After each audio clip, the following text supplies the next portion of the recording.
As we delve deeper into the narrative of drugs in America, we encounter a darker subplot, one marked by the infamous maxim, "The enemy of my enemy is my friend."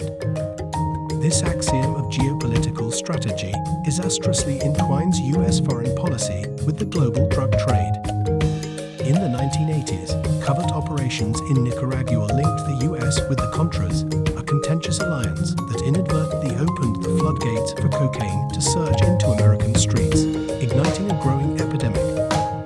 The narrative thickened as the century turned, shifting battlegrounds to Afghanistan, following the September 11 attacks.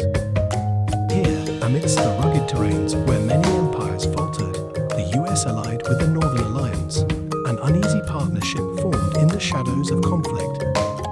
This alliance fostered an unintended spike in heroin production, as poppy fields flourished under the watch of warlords turned allies, allowing heroin to flow into American lives, mirroring the unintended consequences of past foreign policies. Today, a new chapter unfolds, with China playing a pivotal role. The shadow of the opium wars looms large, now reflected in the fentanyl crisis sweeping across the United States.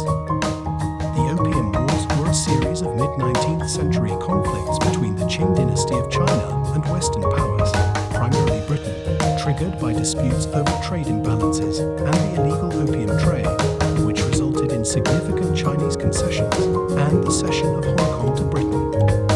Today, there remains, conscious or unconscious, a deep-seated resentment in China towards the US and United Kingdom for not only the physical devastation caused by these wars, but also the enduring cultural scars marked by opium addiction and the propagation of demeaning stereotypes that stigmatized the Chinese people. And so now, potent synthetic opioid, emerging from Chinese labs, serves as a modern echo of the opium once pushed into China by British interests over a century ago. The tables have turned, positioning the US as the recipient of a drug crisis deeply rooted in historical imperial ventures. Throughout these episodes, a recurring pattern surfaces. US foreign policy decisions, driven by strategic interests, disastrously align with the forces of the global drug trade. Each alliance, logical from a geopolitical standpoint, contributes to a burgeoning domestic crisis, with American communities bearing the brunt of these international maneuvers. These chapters of drug history and US foreign policy are pivotal for understanding the current landscape of drug abuse and addiction in America. They reveal a cycle of action and consequence, where echoes of past decisions continue to shape present